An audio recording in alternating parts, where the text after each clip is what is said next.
Vasudeva.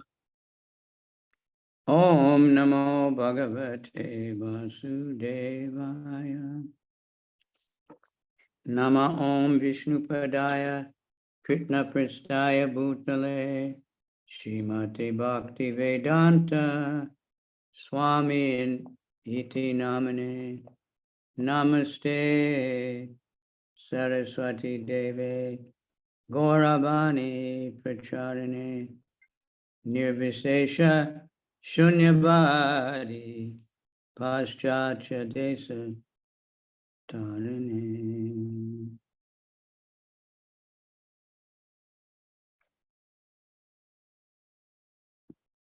All right, I am told that we're on verse 31, chapter 29, third canto. Продолжаем читать третью песнь Шримад Бхагаватам, 29 глава, 31 стих. Tato varnas chatvaras tesham brahmana uttama brahmaneshvapi vedo gya yarta gyo vyadikas tata.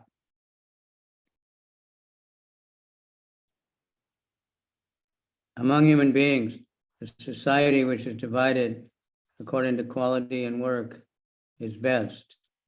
And in that society, the intelligent men who are designated as brahmanas are best. Among the brahmanas, one who has studied the Vedas is the best. And among the brahmanas who study the Vedas, one who actually knows the actual purport of the Vedas is the best. Те среди людей, кто принадлежит к обществу, разделенному на сословия в соответствии с качествами людей и родом их деятельности, превосходят всех остальных, а среди них лучшими считаются браманы, интеллектуальная элита общества. Лучшими среди браманов являются те, кто знают Веды, а среди изучивших Веды над всеми возвышается тот, кто постиг истинный смысл Вед.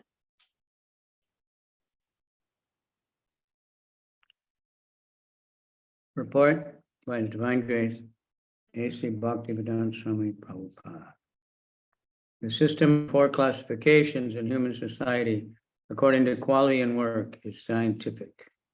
This system of Brahmana, Kshatriya, Vaishya, Sudra has now become vitiated as the present caste system in India, but it appears that this system has been current a very long time, since it is mentioned in Srimad Bhagavatam and Bhagavad Gita, unless there is such a division of the social orders of human society, including the intelligent class, the martial class, the mercantile class, and the laborer class, there's always confusion as to who is to work for what purpose.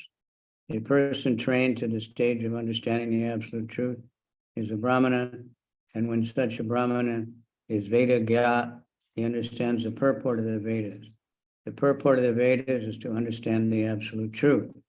One who understands the absolute truth in 3 phases, namely Brahman, Paramatma, and Bhagavan, and who understands the term Bhagavan to mean the Supreme Personality of Godhead, is considered to be the best of the Brahmanas or a Vaishnava. Система деления общества на сословия в соответствии с качествами людей и родом их деятельности научно обоснована. В наше время система деления общества на сословия браманов, кшатриев, вайшьев и шудр выродилась в кастовую систему. Однако очевидно, что эта социальная система очень древняя, поскольку она упомянута в Шримад Бхагаватам и Бхагавад-гите. Если в человеческом обществе отсутствуют сословия интеллектуальных людей, сословия военных, сословия коммерсантов и сословия рабочих, члены такого общества не знают, какой деятельностью они должны заниматься. Человека, который в процессе обучения постиг абсолютную истину, называют браманом, а титул Веда-гья присваивается тому из браманов, которому известна цель Вед. Цель Вед заключается в постижении абсолюта. Того, кто постиг 3 аспекта абсолютной истины – Браман, Параматму и Бхагавана, и понимать, что Бхагаван – это верховная личность Бога, считают лучшим среди браманов или вайшнавом.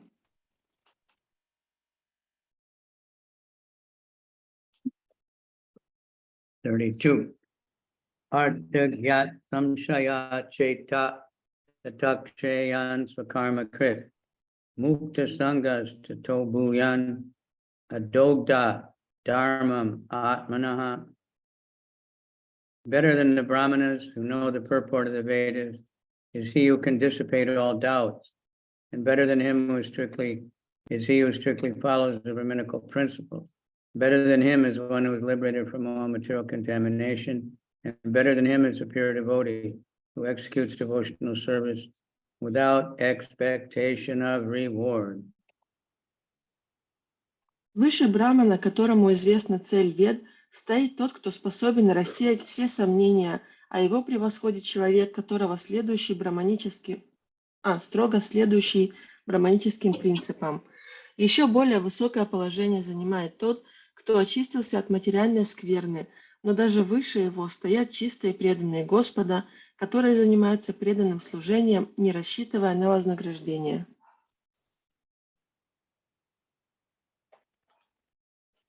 Purport by His Divine Grace, A.C. Bhaktivedanta Swami Prabhupada.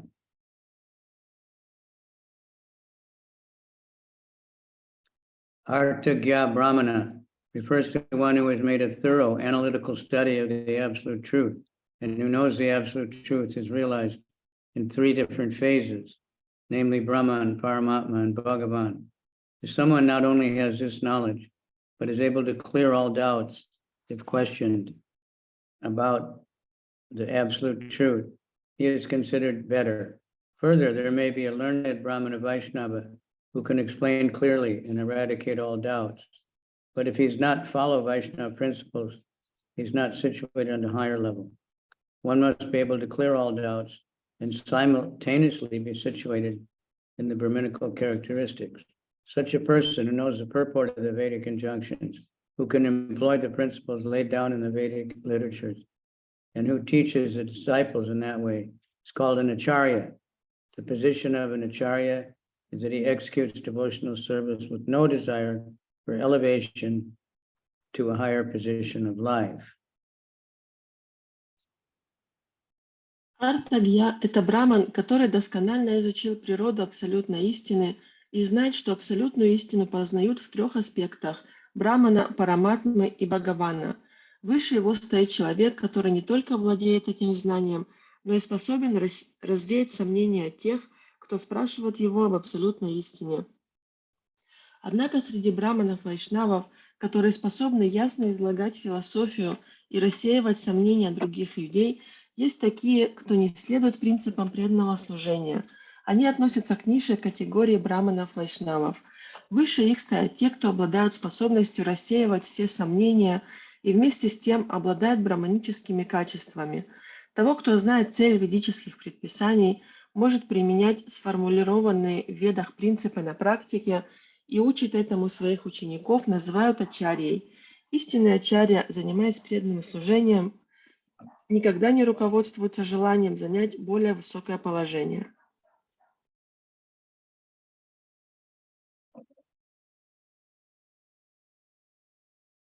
The highest perfection of Brahman is a Vaishnava who knows the science of the Absolute Truth, but is not able to preach such knowledge to others is described as being the lower stage.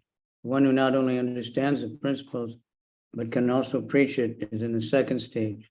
And one who can not only preach, but who also sees everything in the Absolute Truth, and the Absolute Truth in everything is in the highest class. It is mentioned here that a Vaishnava is already a Brahmana. In fact, the highest stage of Brahminical perfection is reached when one becomes a Brahmana.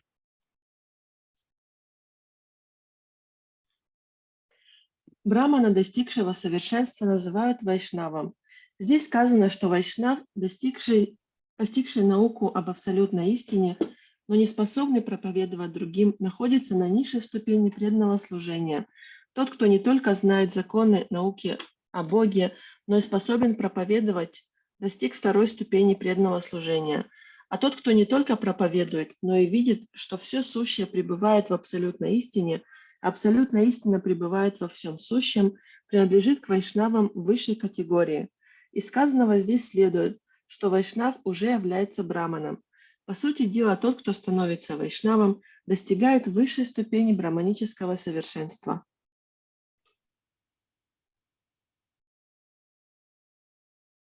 Tasman mayar pita sesha kiyar tatma nirantara mayar pitatmana pungso mai sanyasta karmana napasyami parambutam akartu samadarshana. Therefore, I do not find a greater person than he who has no interest outside of mine and who therefore engages and dedicates all his activities and all his life, everything unto me without cessation. Поэтому я считаю, что нет человека более великого, чем тот, кто не отделяет свои интересы от моих и все свои действия и саму жизнь. Словом, все, что у него есть, посвящает мне и на мгновение не прерывая своего служения мне.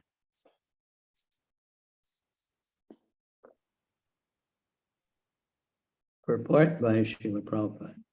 In this verse, the word samadarshana means that one no longer has any separate interest. And the devotee's interest and the Supreme Personality of Godhead's interest are one. For example, Lord Chaitanya, in the role of a devotee, also preached the same philosophy. He preached that Krishna is the worshipable Lord, Supreme Personality of Godhead, and that the interest of the devotees is the same as his own. Sometimes Mayavadi philosophers, due to a poor fund of knowledge, define the word samadarshana to mean that a devotee should see himself as one with the Supreme Personality of Godhead. This foolishness, when one thinks himself one with the Supreme Lord, there's no question of serving him. When there is service, there must be a master. Three things must be present for there to be service: the master, the servant, and the servant. Here it is clearly stated that he who has dedicated his life, all his activities, his mind and soul of everything, for the satisfaction of the Supreme Lord, is considered to be the greatest person. Употребленное в данном стихе слово «сама-даршанат» означает, что у такого преданного не осталось никаких корыстных интересов. Его интересы полностью совпадают с интересами Верховной Личности Бога. Господь Чайтанья, играя роль преданного, проповедовал ту же самую философию. Он учил, что Кришна – это Верховная Личность Бога, Господь, которому следует поклоняться, и что интересы чистых преданных полностью совпадают с интересами Господа. Иногда философы Майявади по невежеству утверждают, будто слово «самадаршанат» значит, что преданный должен считать себя неотличным от Верховной Личности Бога. Но это вздор. Как может тот, кто считает себя неотличным от Верховного Господа, служить Ему? Служение предполагает наличие Господина. Для служения необходимы Господин, слуга и само служение. Здесь недвусмысленно говорится, что человека, посвятившего свою жизнь, действия, ум и душу, одним словом, все тому, чтобы удовлетворить Верховного Господа, следует считать самым великим из людей. The word akartu means without any sense of proprietorship. Everyone wants to act as the proprietor of his actions so that he can enjoy the result. A devotee, however, has no such desire. He acts because the Supreme Personality of Godhead wants him to act in a particular way. He has no personal motive. When Lord Chaitanya preached Krishna consciousness, it is not with the purpose that people would call him Krishna, the Supreme Personality of Godhead. Rather, he preached that Krishna is the Supreme Personality of Godhead and should be worshipped as such. A devotee who is most confidential servant of the Lord never does anything for his personal account, but does everything for the satisfaction of the Supreme Lord. It is clearly stated, therefore, Mai Sanyasta Karmana. The devotee works, but he works for the Supreme. It is stated, Mai Yarpatatma. He gives his mind unto me. These are the qualifications of a devotee, who according to this verse is accepted as the highest of all living entities.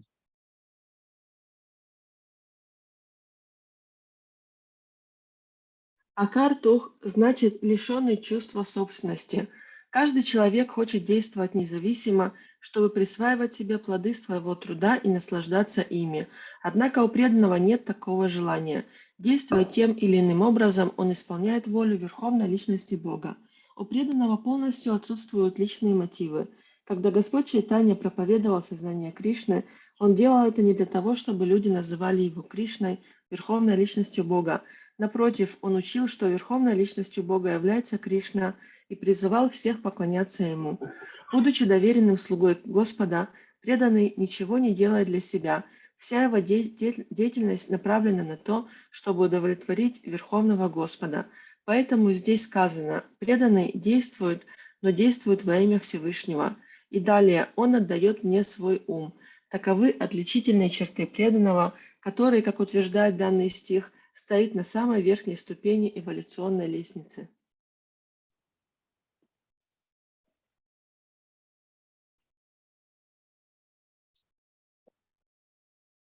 Manasaitani bhutani named bahumanayan Ishvaro jiva kalaya pravishto bhagavaniti. Such a perfect devotee offers respects to every living entity because he is under the firm conviction that the Supreme Personality of Godhead has entered the body of every living entity as the super soul or the controller. Преданный, достигший совершенства, каждому относится с почтением, ибо он непоколебимо уверен в том, что Верховная Личность Бога Господь вошел в тело всех живых существ и находится в них как сверхдуша и повелитель.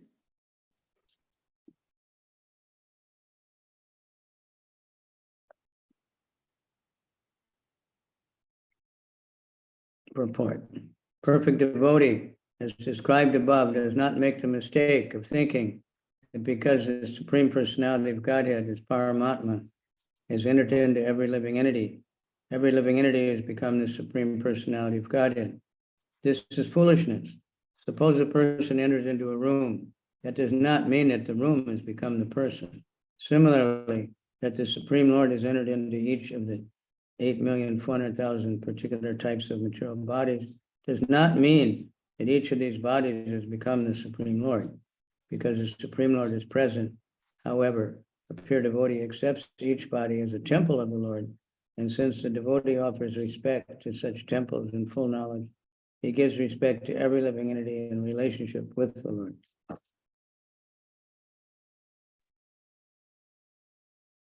Уже говорилось, что достигшему совершенства преданному никогда не приходит в голову считать индивидуальное существо Верховной Личностью Бога только на том основании, что Верховный Господь в образе Параматмы вошел в тело каждого живого существа.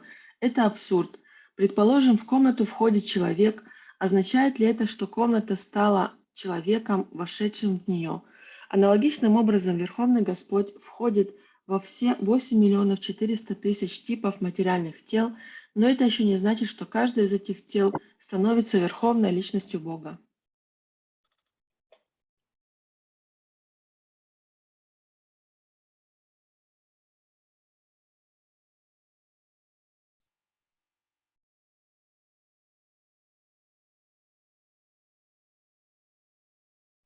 Report. Lord is present, however. Because the Lord is present, however, a pure devotee accepts each body as a temple, and since the devotee offers respect to such temples in full knowledge, he gives respect to every living entity in relationship with the Lord. Mayavadi philosophers wrongly think that because the Supreme Person has entered the body of a poor man, Supreme Lord has become Daridra Narayan, or a poor Narayan. These are some of the blasphemous statements of atheists and non-devotees.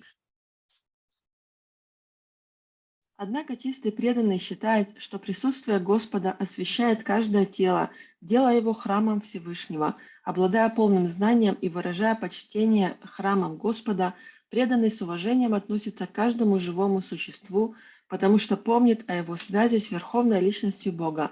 Философы Майявади ошибочно полагают, что когда Верховная Личность Бога входит в тело бедняка, Господь становится Даридра Нараяной, нищим Нараяной. Подобные утверждения атеистов и непреданных являются кощунством.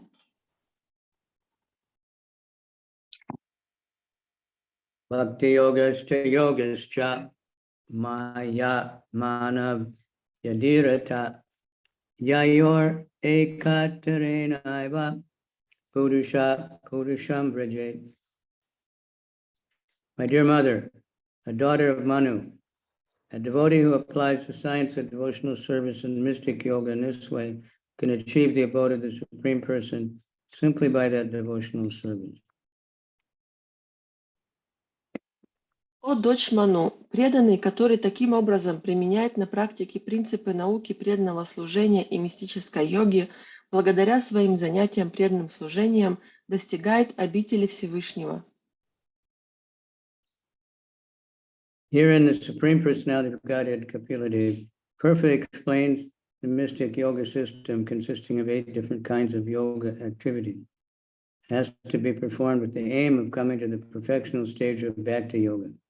It is not acceptable for one to be satisfied simply by practicing the sitting postures and thinking himself complete. By meditation, one must attain the stage of devotional service, as previously described. A yogi is advised to meditate on the form of the Lord Vishnu from point to point, from the ankles to the legs, to the knees, to the thighs, to the chest, to the neck, and in this way, gradually up to the face and to the ornaments. There's no question of impersonal meditation. В данном стихе Верховная Личность Бога Капила Дева недвусмысленно утверждает, что целью практики мистической восьмиступенчатой йоги является достижение высшей ступени бхакти-йоги. Человек не должен ограничиваться выполнением тех или иных асан, думая, что достиг совершенства. Медитация должна привести его на уровень преданного служения Господу. Как уже говорилось, йогу следует медитировать на форму Господа Вишну, постепенно переводя взгляд со стоп Господа на его голени, колени и бедра, затем на грудь, шею и, наконец, на лицо Господа и его украшения. Медитация на нечто безличное лишена смысла.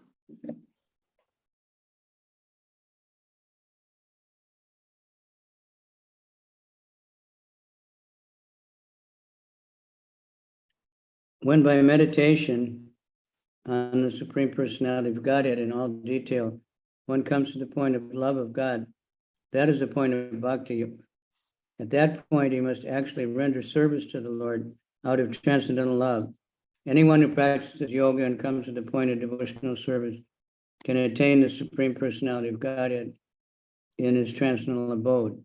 Here it is clearly stated, Purusham Vrajet. The Purusha, the living entity, goes to the Supreme Person. The Supreme Personality of Godhead and the living entity are qualitatively one.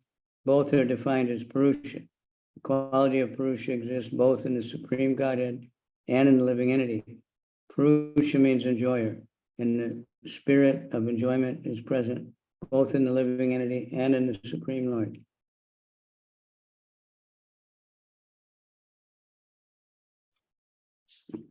Когда в процессе медитации на различные части тела Верховной Личности Бога человек обретает любовь к Господу, он поднимается на уровень бхакти-йоги.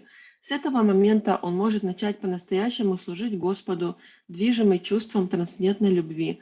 Каждый, кто, занимаясь йогой, достигает уровня преданного служения, получает право вернуться к Господу в его трансцендентную обитель.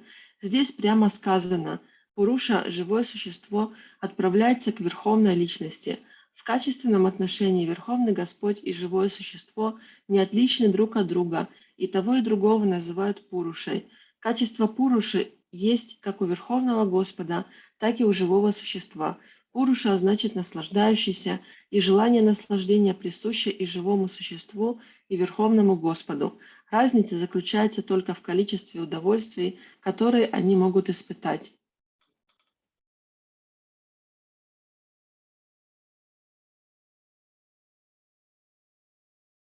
The quality of the Purusha exists both in the Supreme Personality of Godhead and in the living entity.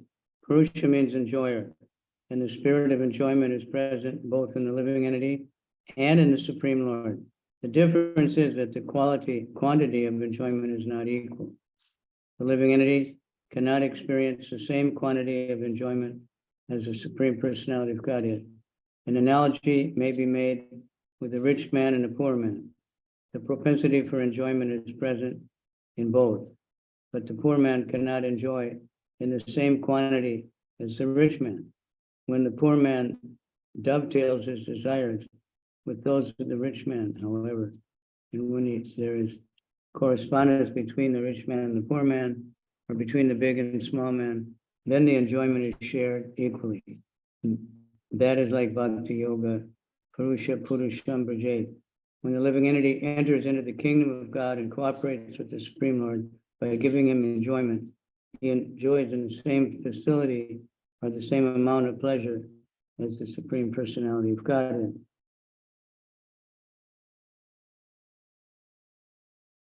Живое существо не способно испытать столько же удовольствий, сколько Верховная Личность Бога.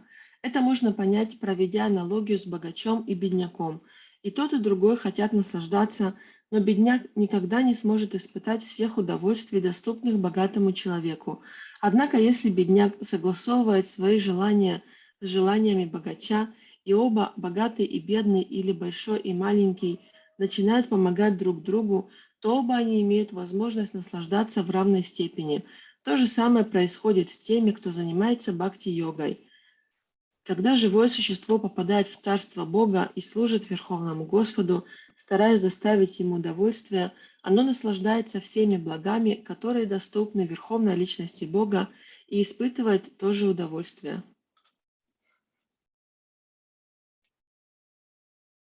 On the other hand, when the living entity wants to enjoy by imitating the Supreme Personality of Godhead, his desire is called Maya, and it puts him in the material atmosphere. The living entity who wants to enjoy on his personal account and not cooperate with the Supreme Lord is engaged in materialistic life. As soon as he dovetails his enjoyment with the Supreme Personality of Godhead, he is engaged in spiritual life. An example may be cited here. Different limbs of the body cannot enjoy life independently. They must cooperate with the whole body and supply food to the stomach. In so doing, all the events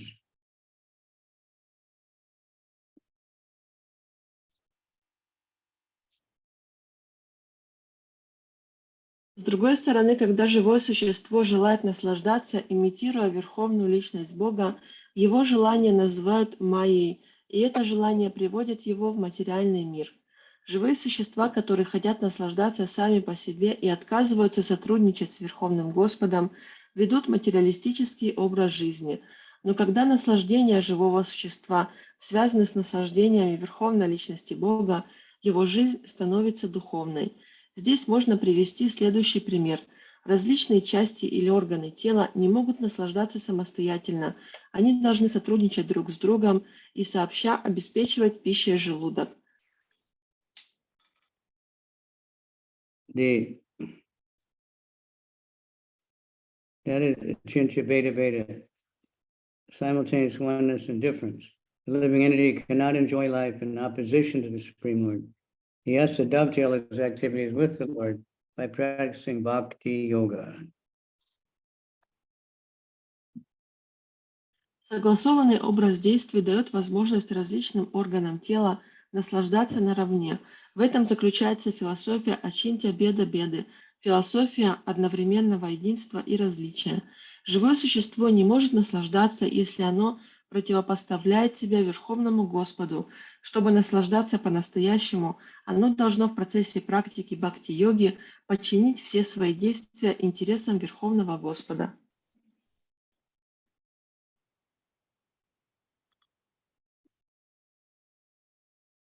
It is said herein that one can approach the Supreme Personality of Godhead by either the yoga process or the bhakti yoga process.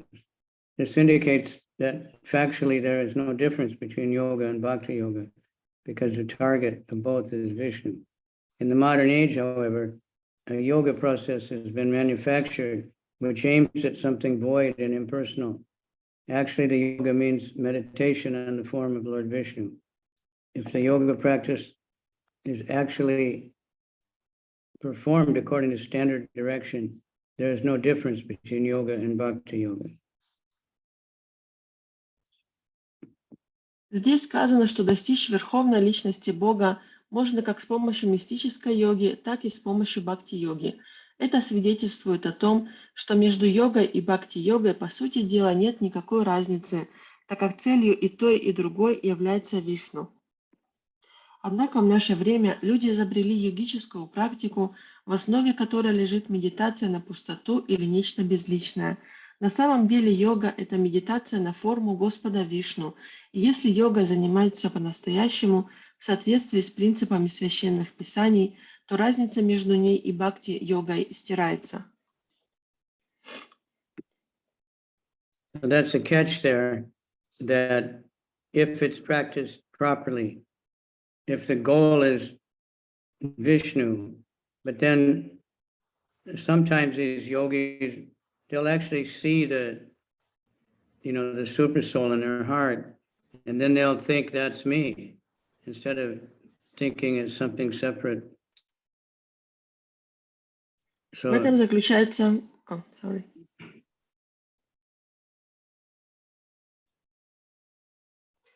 В этом заключается трюк, что эту йогу нужно выполнять правильным образом, и в этом случае целью должна быть форма Вишну. Но проблема в том, что когда йоги достигают этого уровня и видят Господа Вишну или Параматму в своем сердце, то они думают, что они увидели себя, что это я.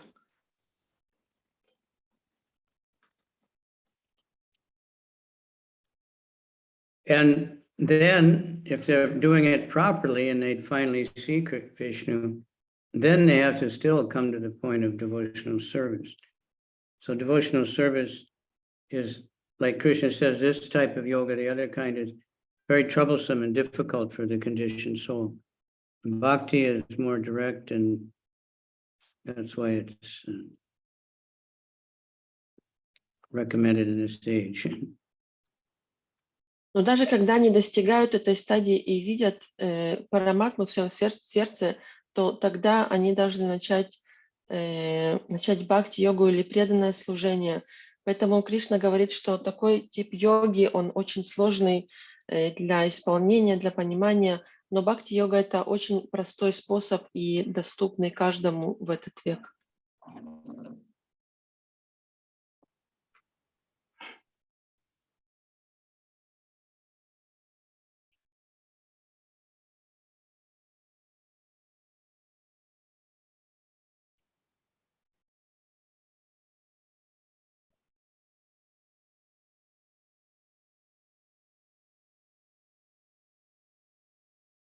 Etad Bhagavato Rupam Brahmana Paramatmana Param Pradhanam Purusham Daivam Karma Vichetitam. The Purusha, whom the individual soul must approach, is the eternal form of the Supreme Personality of Godhead, who is known as Brahman and Paramatma. He's the transcendental chief personality, and his activities are all spiritual. Этот Пуруша, которого должна достичь индивидуальная душа, суть вечная форма верховной личности Бога, известная также под именем Брамана и Параматмы. Господь – главная трансцендентная личность, и все его деяния абсолютно духовны.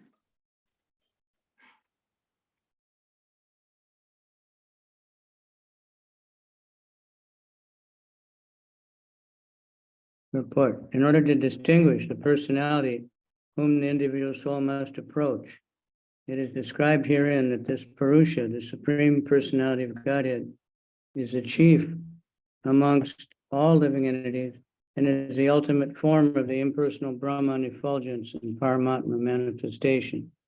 Since he is the origin of the Brahman effulgence and the Paramatma manifestation, he is described herein as a chief personality. It is confirmed in the Katha Upanishad, Nityo Nityanam. There are many eternal living entities, but he is the chief maintainer. This is confirmed in Bhagavad Gita also, where the Lord says, Aham Sarvasya Prabhava. I am the origin of everything, including the Brahman effulgence and the Paramatma manifestation.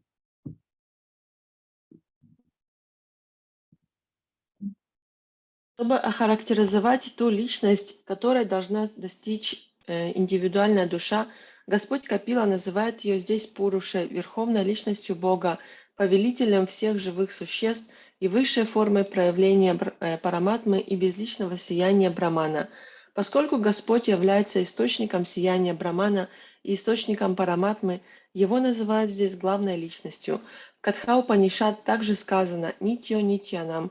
Существует множество вечных живых существ, однако Господь – это главное живое существо, от которого зависит существование всех остальных. Это подтверждается в Бхагавад-гите, где Господь Кришна говорит «Ахам сарвасья прабхава» – «Я источник всего сущего, в том числе сияние Брамана и локализованной параматмы».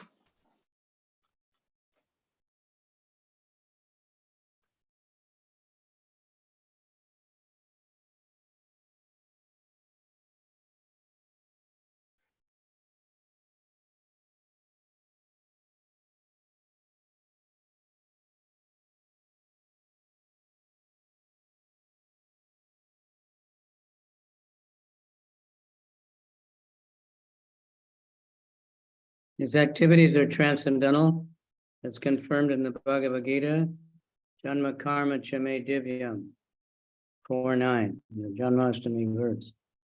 And the activities and appearance and disappearance of the Supreme Personality of Godhead are transcendental.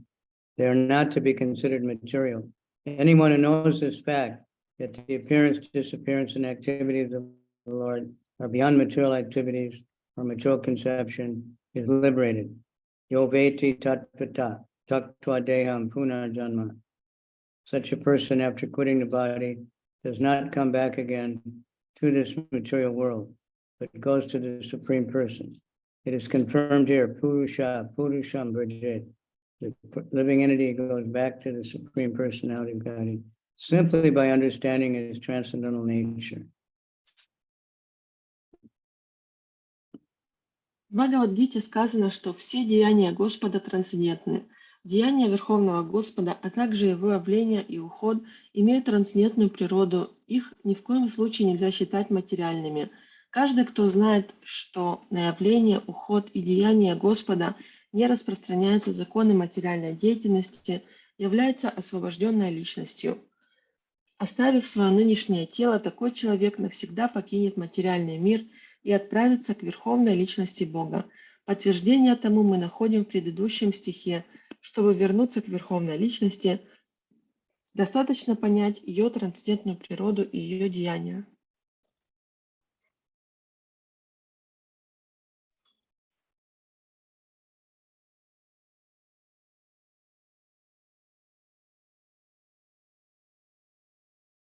Rupa Vedas Padam Divyam Kala Itya Vidiyate Bhutana Mahadadinam Yatobina Trishambayam. The time factor, who causes the transformation of the various material manifestations, is another feature of the Supreme Personality of Godhead. Anyone who does not know that time is the Supreme Personality of Godhead is afraid of the time factor. Фактор времени, преображающий все на свете, является еще одним аспектом верховной личности Бога. Тот, кто не знает, что время – это все та же верховная личность Бога, всегда пребывает в страхе перед Ним.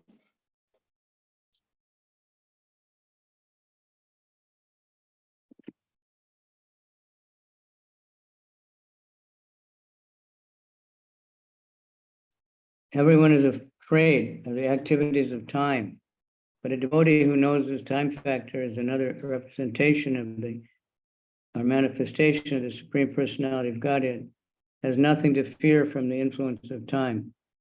The phrase Rupa Vedas Padam is very significant. By the influence of time, so many forms are changing. For example, when a child is born, its form is small, but in course of time, it changes into a larger form, the body of a boy, and then the body of a young man. Similarly, everything is changed and transformed by the time factor or by the direct control of the Supreme Personality of Godhead. usually we do not see any difference between the body of a child and the body of a young boy because we know these changes are due to the action of the time factor. There is cause for fear for a person who does not know how time acts.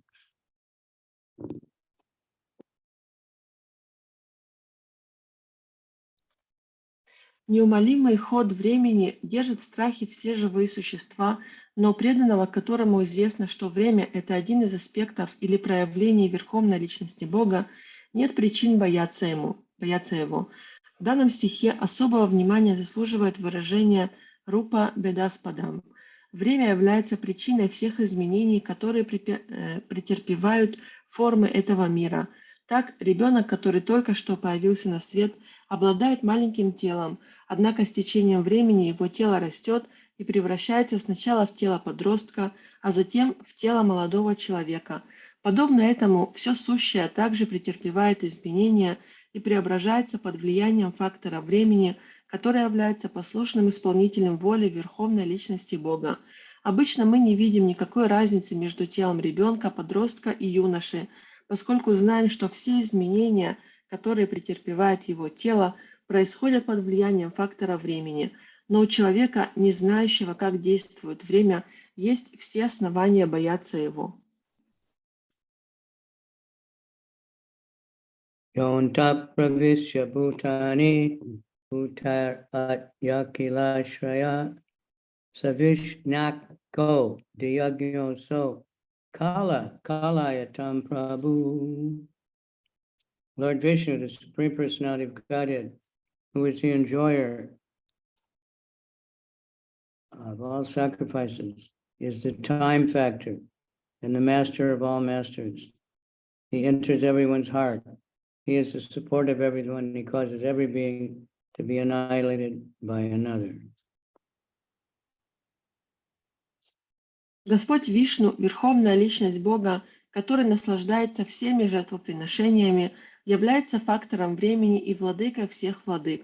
Он входит в сердце всех живых существ, поддерживает жизнь каждого и является причиной того, что одно живое существо уничтожает другое.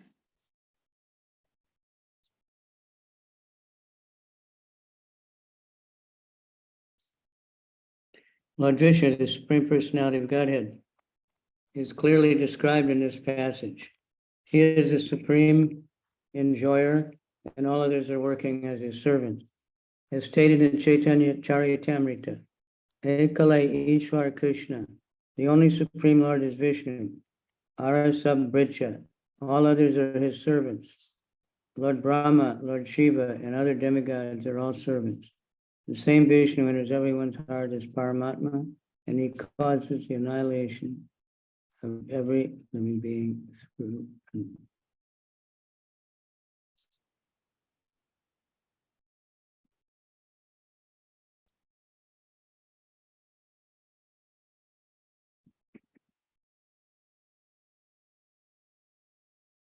В этом стихе дано очень точное описание Господа Вишну, Верховной Личности Бога.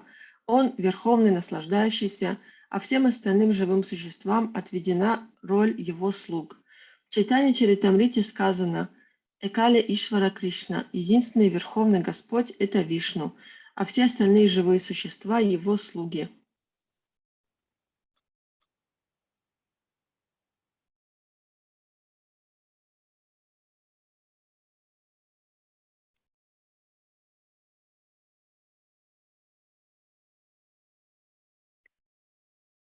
Na chasya kasya dayato, na dvesho na cha bandhava, avisatya pramatoso, pramatam gyanam antakrit.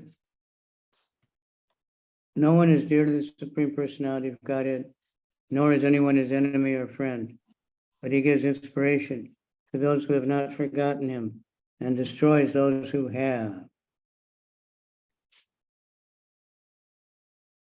Господь, Верховная Личность. Господь, Верховная Личность Бога, никому не питает пристрастия, у Него нет ни врагов, ни друзей. Но Он изнутри направляет тех, кто помнит о Нем, и приводит к гибели тех, кто забыл его. That we know from chapter 15 of the Bhagavad Gita. From me comes knowledge, forgetfulness, and remembrance. Everything. Это мы можем знать из 15 главы Бхагавад-гиты, где Кришна говорит, что из меня исходит память, знание и забвение. Forgetfulness of one's relationship with Lord Vishnu, the Supreme Personality of Godhead, is the cause of one's repeated birth and death. A living entity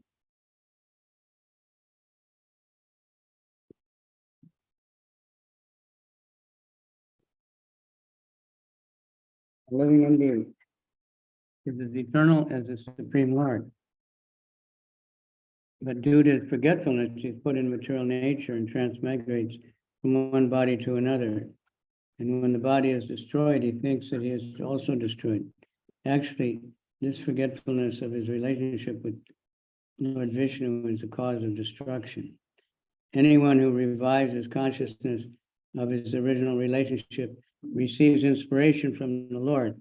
This does not mean that the Lord is someone's enemy and someone else's friend. He helps everyone. One who is not bewildered by the influence of the material energy is saved, and one who is bewildered is destroyed.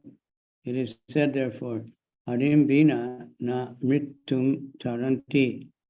No one can be saved from the repetition of birth and death without the help of the Supreme Lord. It is therefore the duty of all living entities to take shelter of the lotus feet of Vishnu.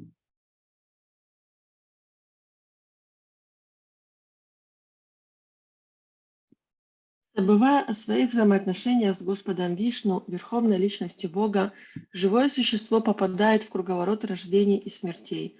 Подобно Верховному Господу, живое существо является вечным, но его забывчивость становится причиной того, что оно оказывается в материальном мире, где оно вынуждено переселяться из тела в тело, и когда его очередное тело разрушается, оно думает, что ему тоже пришел конец. На самом деле причиной его гибели является забвение им своих взаимоотношений с Господом Вишну.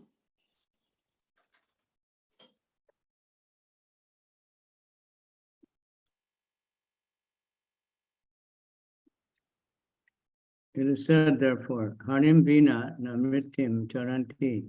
No one can be saved from the repetition of birth and death without the help of the Supreme Lord.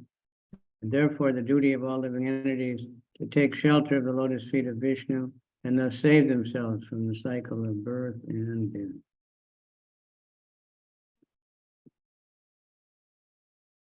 Каждого, кто помнит о своих изначальных взаимоотношениях с Господом, Господь направляет изнутри. Однако это не означает, что Господь является другом одного живого существа и врагом другого. Он помогает всем, но тот, кто не поддается влиянию материальной энергии, спасается, а тот, кого она вводит в заблуждение, погибает.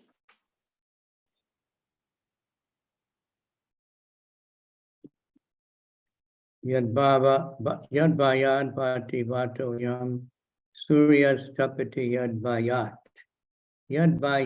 varshate devo bhagano bhati yad bayat. Out of fear of the Supreme Personality of Godhead, the wind blows. Out of fear of him, the sun shines. And out of fear of him, the rain pours forth showers. And out of fear of him, the host of heavenly bodies shed their luster.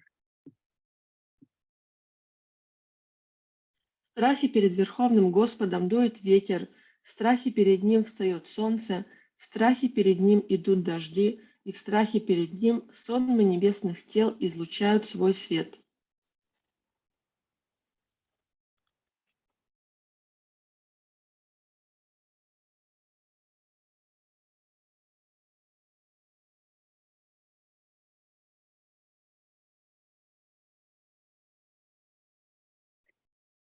The Lord states in Bhagavad Gita, Maya Dakshena Prakriti Suyate Nature is working under my direction. The foolish person thinks that the nature is working automatically, but such an atheistic theory is not supported in the Vedic literature. Nature is working under the superintendence of the Supreme Personality of Godhead that is confirmed in the Bhagavad Gita. And we also find that the sun shines under the direction of this Lord, and the Lord pours forth showers of rain under the direction of the Lord. All natural phenomena are under the superintendence of the Supreme Personality of Godhead, Vishnu.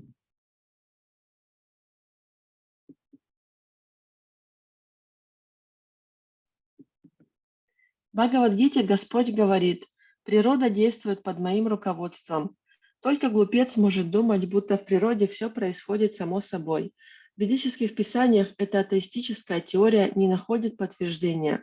Природа действует под надзором Верховной Личности Бога. Это подтверждает Бхагавад-гита, и в данном стихе также сказано, что солнце светит, повинуясь воле Господа, и по его указанию тучи проливают на землю дожди. Всеми природными стихиями повелевает Верховная Личность Бога Вишну».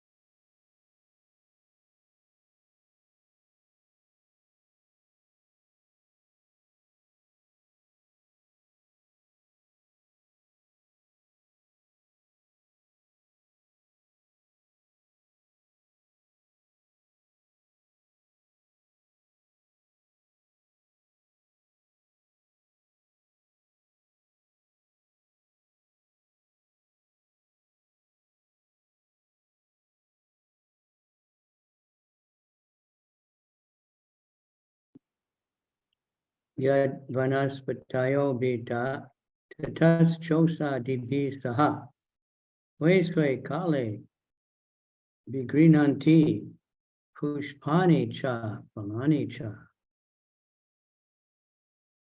Out of fear of the Supreme Personality of Godhead, the trees, creepers, birds, herbs, and seasonal plants and flowers blossom and fructify, each in their own season.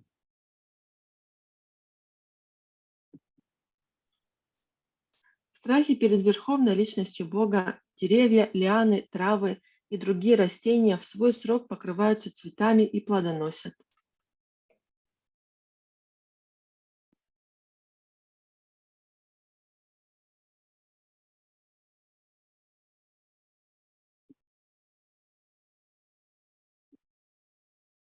Report: as the sun shines and sets and the seasonal changes ensue at their appointed times by the superintendence of the Supreme Personality of Godhead, so the seasonal plants, flowers, herbs, and trees all grow under the direction of the Supreme Lord.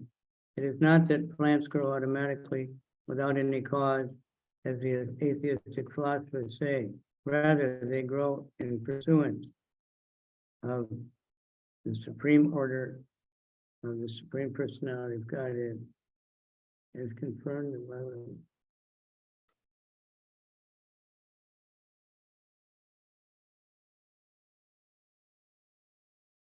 Подобно тому, как солнце встает и садится, послушная воле Верховного Господа, а времена года сменяют друг друга, травы, цветы и деревья растут послушно Его воле.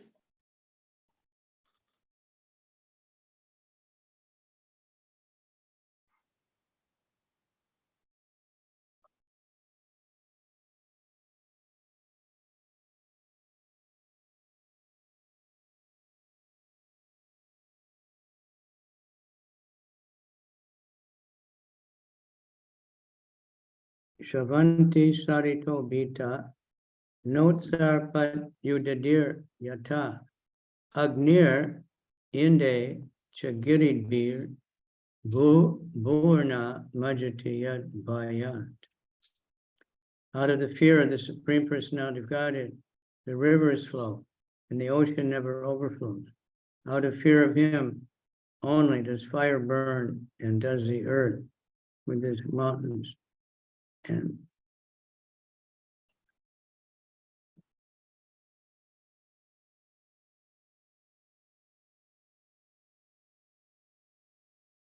Из страха перед Верховным Господом текут реки, и океан не выходит из своих берегов.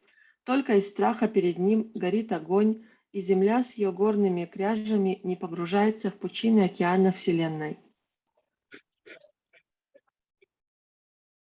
Out of fear of the Supreme Personality of Godhead, the rivers flow and the ocean never overflows. Out of fear of Him only does fire burn, and does the earth with its mountains not sink in the water of the universe. Из страха перед Верховным Господом текут реки, и океан не выходит из своих берегов. Только из страха перед Ним горит огонь, и земля с ее горными кряжами не погружается в пучины океана Вселенной.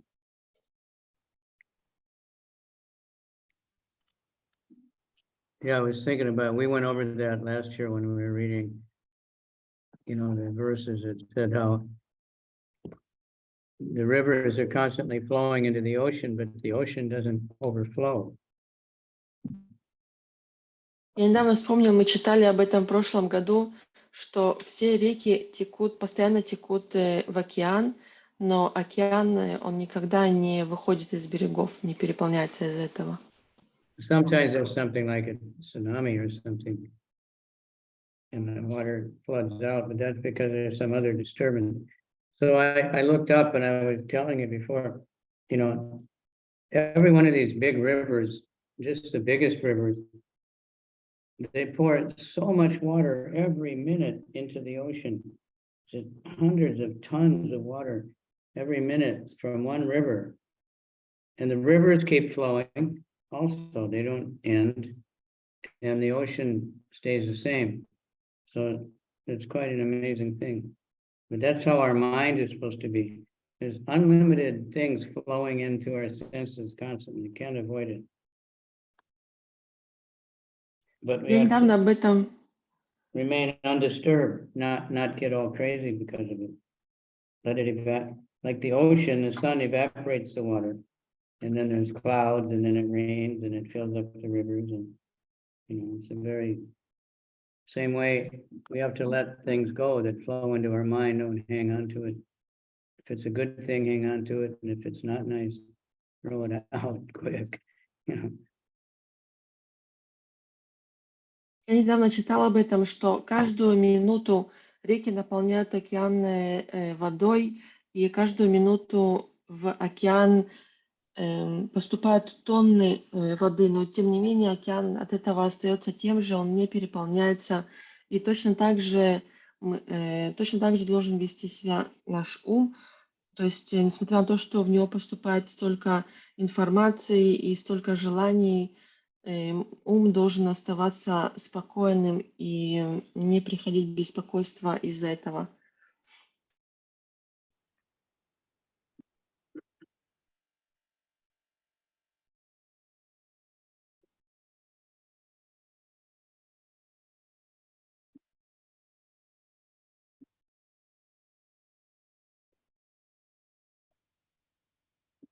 Report. But to speak of the planet, we can't inconceivable how much the whole Earth planet must weigh with all the ocean water and everything, but it stays in orbit. Что же говорить о нашей планете, которая, наверное, очень много весит вместе со всеми ее реками и океанами, но тем не менее она от этого веса, несмотря на этот вес, она остается на своей орбите. We can understand from the Vedic literature that this universe is half filled with water on which Garbhodakashayi Vishnu is lying. From its abdomen, a lotus flower has grown, and within the stem of that lotus flower, all the different planets exist. The material scientist explains that all these different planets are floating because of the law of gravity or some other law, but the actual lawmaking is the Supreme Personality of Godhead. When we speak of law, we must understand that there must be a lawmaker. The material scientists can discover laws of nature, but they are unable to recognize the lawmaker. From Srimad Bhagavatam and Bhagavad Gita, we can know who the lawmaker is. The lawmaker is the Supreme Personality of Godhead. Из ведических писаний мы узнаем, что Вселенная наполовину заполнена водой, и на этих водах возлежит Гарбхадакашая Вишну. Из его живота вырастает цветок лотоса, в стебле которого находятся все планеты Вселенной. Ученый-материалист скажет, что планеты парят в космосе, подчиняясь закону всемирного тяготения или какому-нибудь другому закону. Однако мы не должны забывать, что истинным законодателем является Верховная Личность Бога.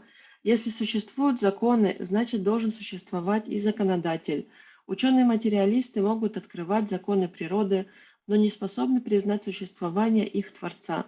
Из Шримад Бхагаватам и Бхагавад-гиты мы узнаем, кто является законодателем Вселенной, Верховная Личность Бога.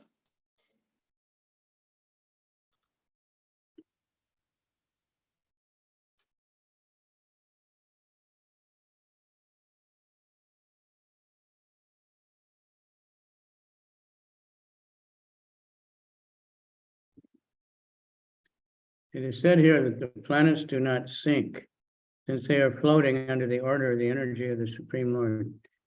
They do not fall down into the water, which covers half the universe.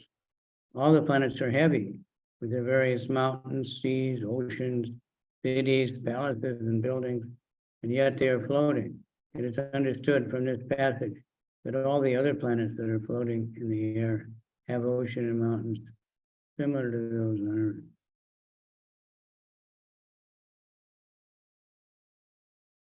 Здесь сказано, что планеты не тонут в водах Вселенского океана, послушные воле Верховного Господа и поддерживаемые Его энергией, они парят в космосе, не падая в воду, которая наполняет половину Вселенной.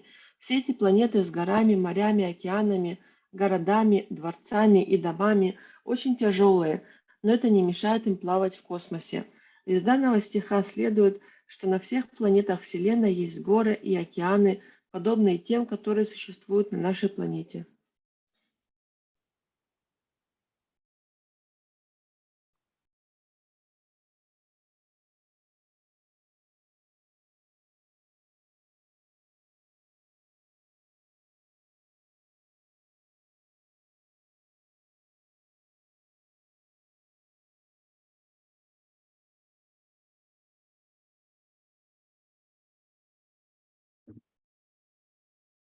Nabodadati swasatan padam yan niyamad ada lokan swadayam tanute mahan saptavir avritam.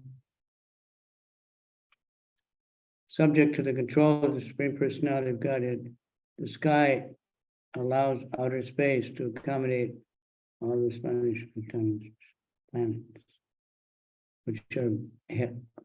which hold innumerable living entities. The total universal body expands with its 7 coverings under his supreme control.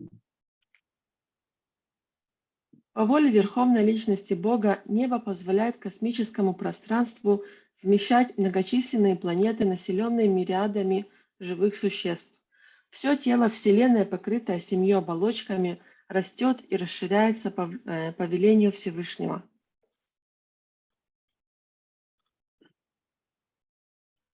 It is understood from this verse that all the planets in outer space are floating, and they all hold living entities. The word swasatan means those who breathe, or the living entities. In order to accommodate them, there are innumerable planets. Every planet is a residence for innumerable living entities, and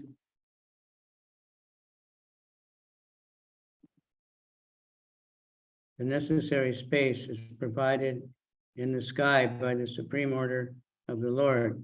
It is also stated here that the total universal body is increasing. It is covered by 7 layers, and as there are 5 elements within the universe, so the total elements in layers cover the outside of the universal body. The first layer is of earth, and it is 10 times greater in size than the space within the universe. The second layer is water, and is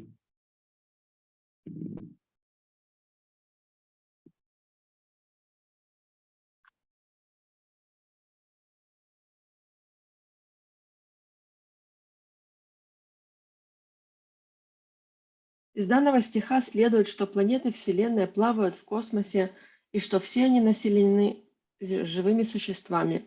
Слово «швастам» значит «те, кто дышит», то есть живые существа. Бесчисленные планеты Вселенной являются местом их обитания. На каждой из этих планет обитают мириады живых существ, и по высшей воле Господа все планеты помещаются в космическом пространстве. Здесь также сказано, что тело Вселенной увеличивается в размерах. Оно покрыто 7 оболочками. 5 материальных элементов, такие же, как те, что существуют внутри Вселенной, слоями покрывают тело Вселенной снаружи. Первая оболочка состоит из Земли, и ее диаметр в 10 раз превосходит диаметр космического пространства внутри Вселенной. Вторая оболочка, состоящая из воды, в 10 раз толще слоя Земли, а третий слой огня, в 10 раз толще слоя воды. Таким образом, каждая следующая оболочка в 10 раз толще предыдущей. Guna Bhimanino Devaha Sargat Dishvasya Yadvayat Vartante Nu Yugam Yesham Vasha Etach Characharam. Out of fear of the Supreme Personality of Godhead, the directing demigods in charge of the modes of material nature carry out the functions of creation, maintenance, and destruction. Everything animate and inanimate within this universe, material world, is under their control. В страхе перед верховной личностью Бога, полубоги, управляющие гунами материальной природы, создают, сохраняют и разрушают Вселенную. Все живое и неживое в материальном мире находится под их властью.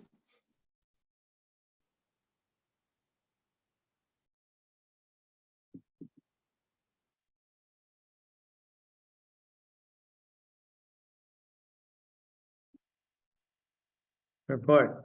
The three modes of material nature, namely goodness, passion, and ignorance, are under the control of the three deities, Brahma, Vishnu, and Shiva. Lord Vishnu is in charge of the mode of goodness.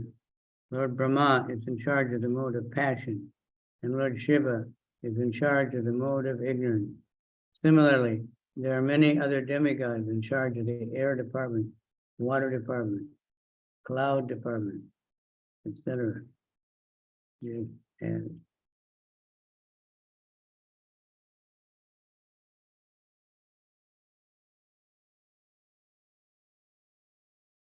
Тремя гунами материальной природы, благостью, страстью и невежеством, управляют три божества – Брахма, Вишну и Господь Шива. Господь Вишну повелевает гуной благости, Господь Брахма – гуной страсти, а Господь Шива – гуной невежества. Помимо них существует много других полубогов, которые управляют воздухом, водой, облаками и так далее.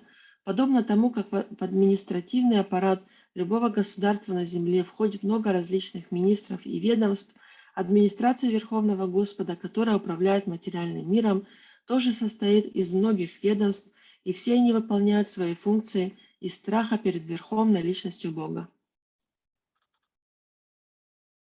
Similarly, there are many other demigods in charge of the air department, water department, cloud department. Just as government has many different departments, so within this material world, the government of the Supreme Lord has many departments, and all these departments function in upper order out of fear of the Supreme Personality of Godhead. Demigods are undoubtedly controlling all matter, animate and inanimate, within the universe, but above them, the Supreme Controller, the Personality of Godhead. Therefore, in Brahma Samhita, it is said,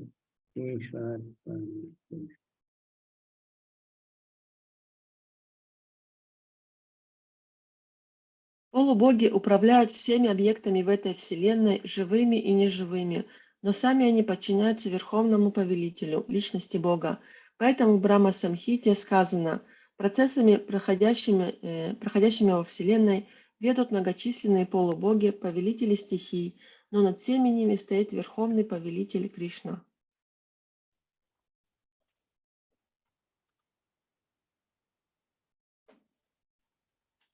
Therefore, in Brahma Samhita, it is said, Ishvara Parama Krishna. Undoubtedly, there are many controllers in the departmental management of the universe, but the supreme controller is Krishna. There are times of dissolution. One kind of dissolution takes place when Brahma goes to sleep during his night, and the final is when Brahma dies. As long as Brahma does not die, creation, maintenance, and destruction are actuated by different demigods under the superintendence of the Supreme Lord. Есть два вида разрушения Вселенной. Частичное разрушение Вселенной происходит с наступлением ночи Брамы, когда Брама засыпает, а полностью Вселенная разрушается, когда Брама умирает. Пока Брама жив, различные полубоги под надзором Верховного Господа осуществляют функции творения, сохранения и разрушения Вселенной.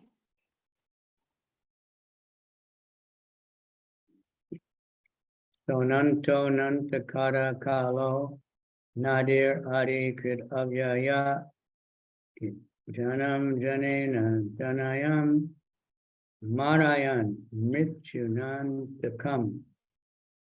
The eternal time factor has no beginning and no end. It is a representation of the Supreme Personality of Godhead, the maker of the criminal world.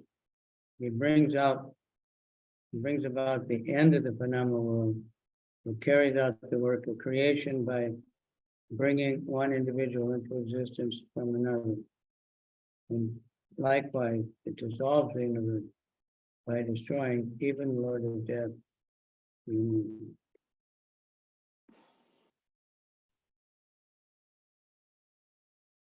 вечного времени нет ни начала, ни конца.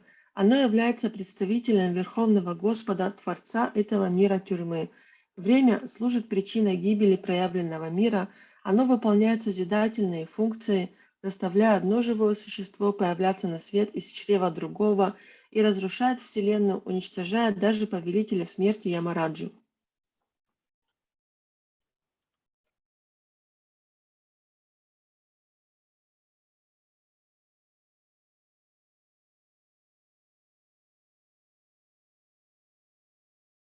Report. By the influence of eternal time, which is the representative of the Supreme Personality of Godhead, the Father begets the Son, and the Father dies by the influence of cruel death. But by time's influence, even the Lord of Death is killed. In other words, all the demigods within the material world are temporary, like ourselves. Our lives last for 100 years at the most, and similarly, although their lives may last for millions and billions of years, the demigods are not eternal. No one can live within this material world eternally. The phenomenal world is created, maintained, and destroyed by the fingers of the Supreme Personality of Godhead. Therefore, devotee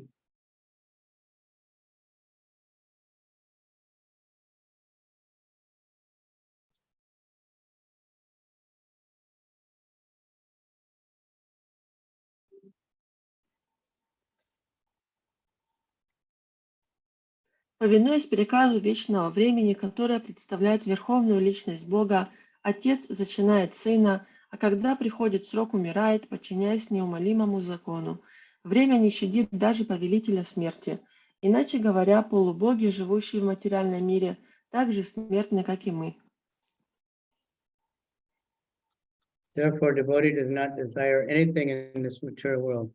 A devotee desires only to serve the Supreme Personality of Godhead. This servitude exists eternally, and the Lord exists eternally. His servitor exists eternally, and his service exists eternally.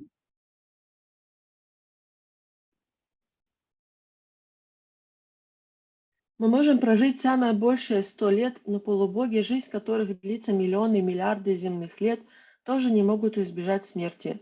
В материальном мире никто не живет вечно. Этот мир создается, существует и разрушается по мановению Верховной Личности Бога. Поэтому преданному ничего не нужно в материальном мире. Он хочет только одного — служить Верховной Личности Бога.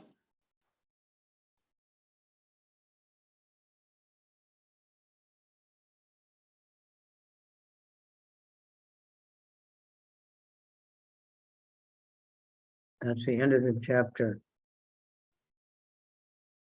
So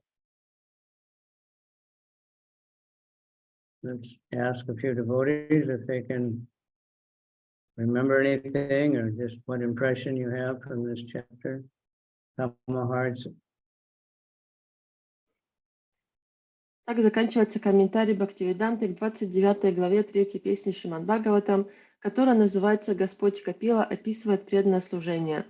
Я бы хотел спросить у преданных, что вы запомнили из этой главы.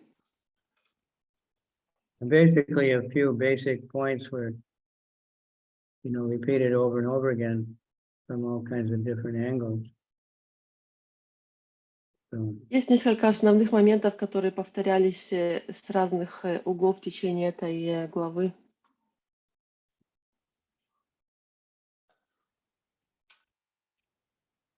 Tamahar, anything? Тамуар, ты что-то запомнил?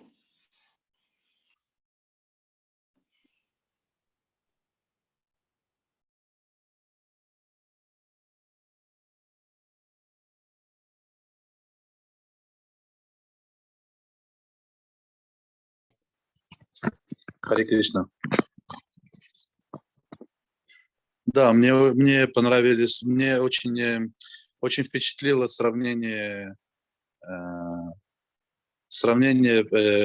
как планеты Вселенной содержат в себе реки, океаны и держат всех нас, держат весь мир, в общем-то, все материальное и не падают. То есть эта аллегория очень меня впечатлила.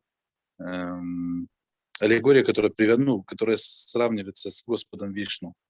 В общем, это то, над чем я сейчас размышляю вообще. I was impressed by the fact that many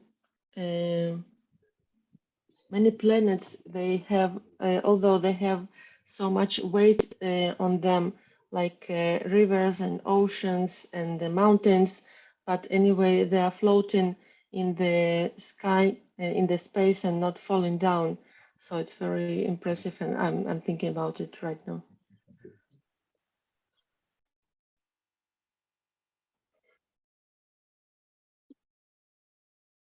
Okay. Bhakti, Shastra, Dasi.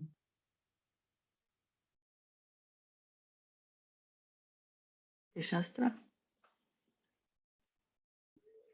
Hare Krishna Gurudev. I was impressed by that moment that the time is also the part of Lord, Supreme Personality of Godhead. And actually, like, we know about this, but forgetting. And that people who don't know this, they always get a fear of the time. And also in this part, was shown that how Supreme Personality of Godhead is so big that even demigods, they do things and they have a fear. Okay. Перевести. Я была очень впечатлена таким простым моментом. Вроде мы знаем о том, что время — это представитель Бога, но мы как бы забываем об этом. И обычные люди, они всегда находятся в страхе перед временем. И также даже полубоги, они находятся в страхе перед Богом, то, что это на самом деле очень впечатляет меня.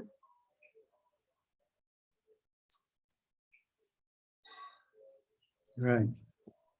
Okay, anyone else? Anantalila? Харе Кришна, Гурудев. В продолжение вот того, что Бхакти Шастра сказала про время, я тоже над этим стихом размышляла, 37-й. И там вот говорится, что тот, кто не знает, что время — это верховная личность, всегда пребывает в страхе. И в 42-м продолжении говорится, что реки и океаны не выходят из своих берегов, и огонь горит только из-за страха перед Господом. И вот у меня возникает, немножко такой момент, что почему они как бы не знают, почему они забывают, что... Почему они боятся верховную личность Бога? Потому что Кришна у нас, ну, как бы Кришна, он само, скорее, олицетворение любви, доброты и милосердия, но тут говорится о страхе перед ним.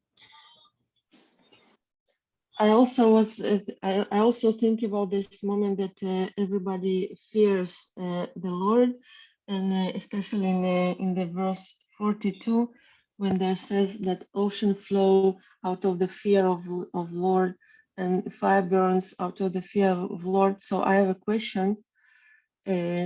So why?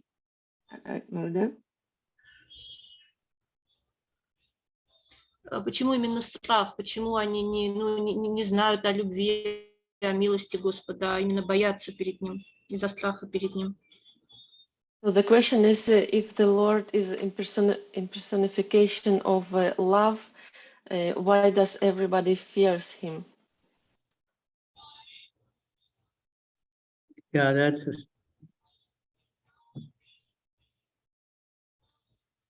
I don't think it means fear like fear of a thief or something, but, because the Lord's so powerful, they just have to do their duty. Otherwise they'll lose their job. Something like that.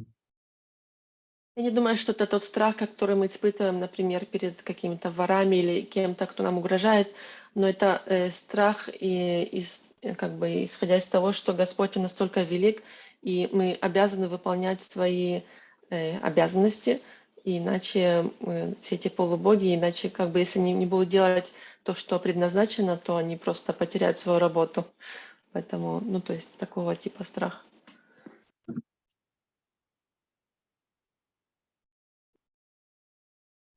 А можно еще один вопрос по поводу вот того, что как бы делают то, что по своей природе, да, реки текут, океаны там не выходят из берегов. По поводу людей, вот в Бхагавад-гите говорится, что лучше выполнять свои обязанности, но плохо, чем чужие, но хорошо. Если мы выполняем какую-то деятельность и действительно выполняем ее идеально, не значит ли это, что мы уже поступаем в соответствии со своей природой? Или все-таки не всегда? I have another question about performing our duties. As it is said in the Bhagavad Gita, it's better to perform our duty but imperfect than someone else's duty but in perfect way. So does it mean that if we are doing something and we are very good in it, does it mean that we are already performing our duty?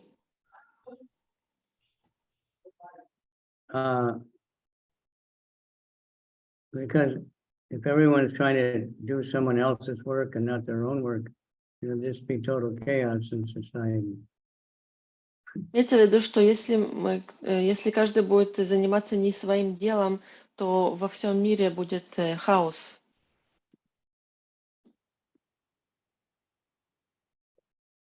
And the fear thing is like a devotee wouldn't be afraid of Krishna exactly, but we might be afraid of offending Krishna, because then we know the reaction will come. И насчет страха Кришны, преданный, он, может быть, не будет бояться самого Кришну, но он может бояться оскорбить Кришну, потому что он знает, что реакция придет.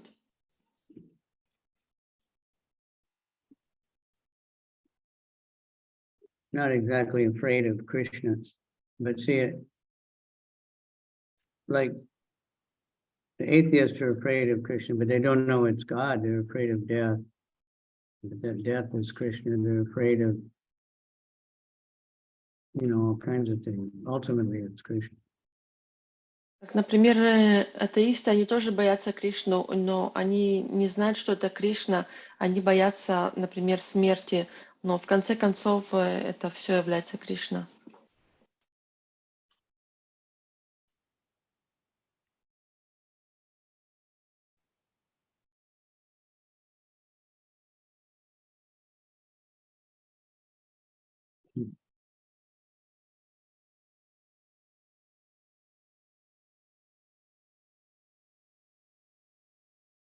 Okay. Who else Thank you. can say something? Кто-то еще хочет поделиться? Vaishnavananda, he's been there every class. And then Padma, she's been there every class.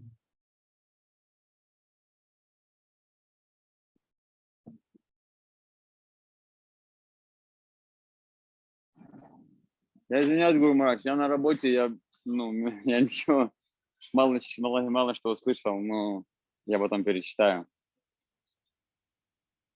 I'm sorry, I didn't hear much because I'm at my job right now, but I will read again. Okay. Харе Кришна, у меня есть вопрос.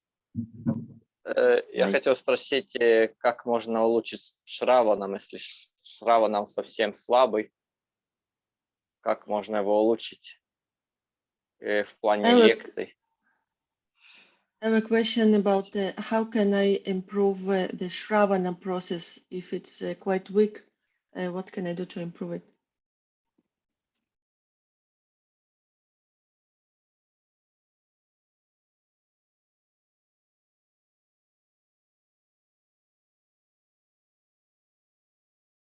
Guru Maharaj?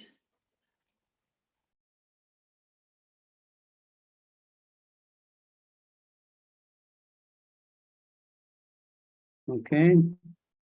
There was a question from But Dinanath. Ayani, Guru Maharaj, there was a question from Dinanath. He asked how can he improve the Shravana process? practice. С помощью практики.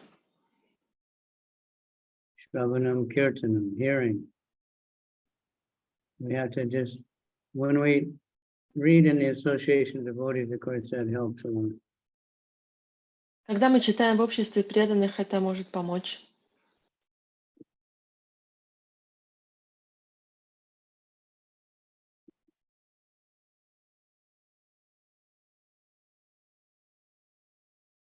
Спасибо большое, мои поклоны. Спасибо, Гуру Махарадж.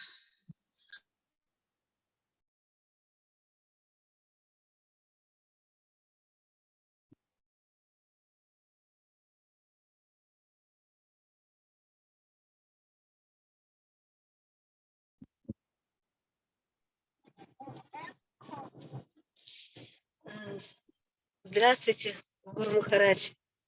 Мои поклоны. Хари Кришна. Я хотела бы узнать, вот в Шримад Бхагаватам говорилось, что из-за страха очень многое происходит в этой вселенной. Вот. А любовь, это, которая, в принципе, Кришна, он же любовь, то есть это происходит уже на более высоких уровнях. Или как это понимать? Спасибо, Гуру Махарадж. So I have a question. It is said in Srimad Bhagavatam that many things happen out of fear to Krishna. But Krishna is love, so does love happen on more higher positions? How can I understand?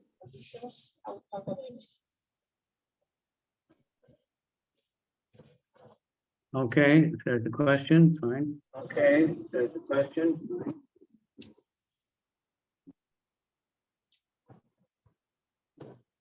Вы можете выключить звук, а то просто эхо слышно.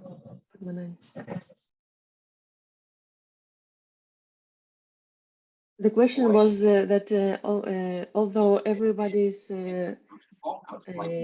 doing something out of fear to Krishna, so when does love come? Is it on higher levels? Hey, what is up, guys? My name is Oleg. This is Bond. What's that? I couldn't hear you.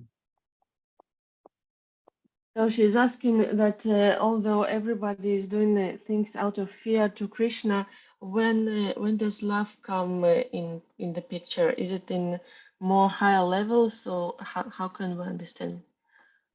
When does When what does come in? the love? Because Krishna is love, so when does the fear ends and love Yeah, starts? well, this is talking about the demigods, you know. The wind Это is blowing, говорят, sun is shining. Those are the demigods doing their duty. Тут говорилось в основном о полубогах, то, что они делают свою работу из-за страха к Господу. And we read about the demigods enough. They get fearful. They're fearful of, losing their job, the demons, time factor, death, all these things. Love is the higher. И мы много читали о полубогах, они очень такие боязливые, они боятся потерять свою позицию, свою работу, они боятся демонов, а любовь это более высший уровень. Demigods are karma mishra, they want something as a reward for their service, so not exactly out of love. Полубоги, они занимаются кармой Мишей, то есть они все хотят чего-то за свое служение. Это они не совсем служат из любви к Кришне. Naturally, what we want is love, doing simply for the pleasure of Krishna. Ну, то, чего мы хотим, это любовь, и мы занимаемся служением для того, чтобы удовлетворить Кришну.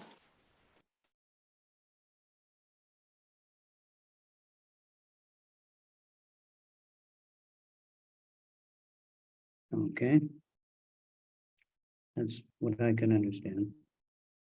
Это то, Thank как you я so это much. понимаю. Guru Maharaj, But thank you so this much. chapter also,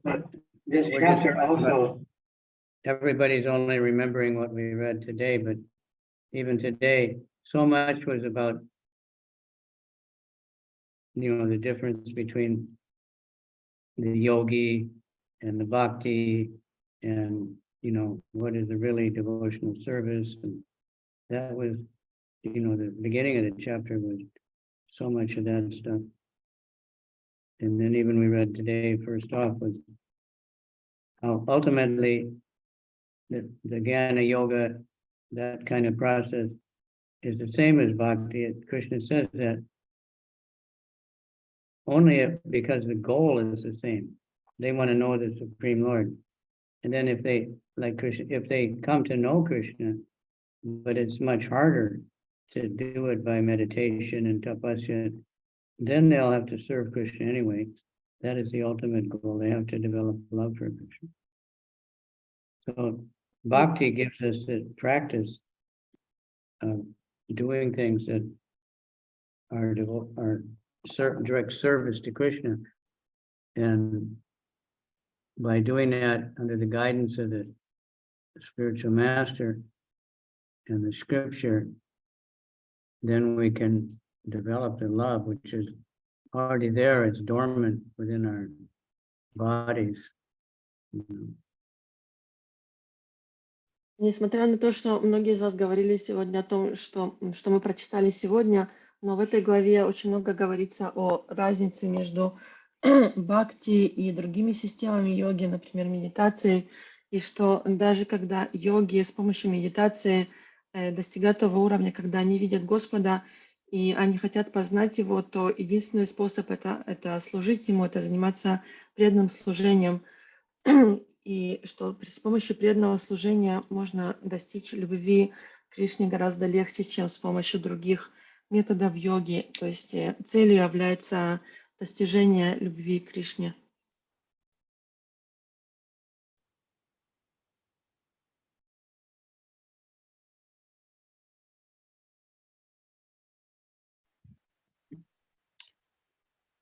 Харе Кришна. Можно еще вопрос? Угу. Мы сегодня много говорили про, прям много упоминали про слово страх. Про как движущую силу. Вот. И вопрос в том, что если полубоги осознают положение души в этом мире, то есть что это именно за страх, чего они боятся, чего мы в конечном итоге боимся? То есть что это за страх в конечном итоге? So today we talked a lot about the fear as a moving force also of demigods, but demigods they also understand the position of the soul. So what is this fear anyway? What is what? The fear. If we understand the position of the soul, why do you fear? If you really understand the position of the soul, you're not afraid. А если вы действительно понимаете позицию души, то вы не боитесь. It says like the wind blows out of here. I mean, they're inferior. The demigods are inferior, and they have to do their job. Здесь говорится о том, что ветер дует из страха Господу. Но тут имеется в виду, что, то есть имеется в виду какая-то определенная иерархия, что полубоги, они действуют. It's not saying devotees are afraid of God. Они действуют из страха, потому что Кришна, он их господин. Но это говорится о полубогах. Но преданные, они не боятся, они не действуют из страха. Преданные действуют из любви.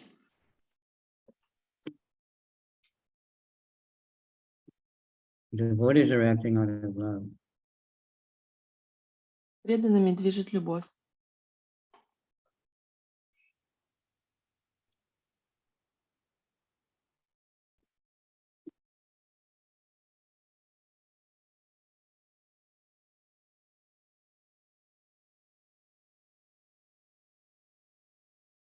Not fear.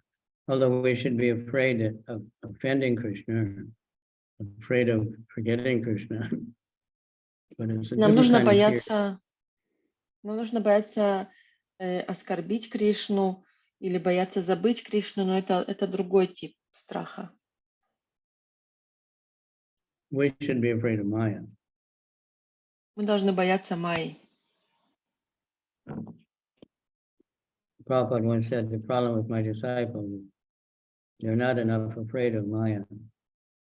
Прабхупада однажды сказал, что проблема с моими последователями в том, что они недостаточно боятся Майи. They're thinking, no, it's okay, I can handle Maya. Мы все думаем, так, я могу справиться с Майей, что там Майя. A little Maya is okay. Немножко Майи не страшно.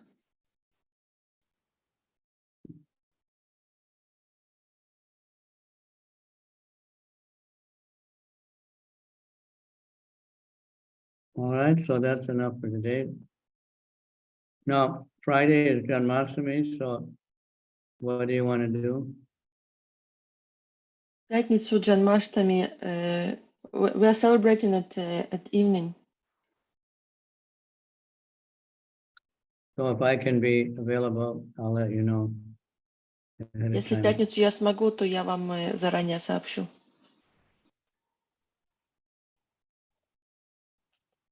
I'm doing this punch karma, so I don't know exactly what the schedule will be. Okay. Я сейчас прохожу лечение панчакармы, я точно не знаю, какое там расписание. But Janmashtami is a very good time for Harinam. Джанмаштами это отличное время для Харинамы.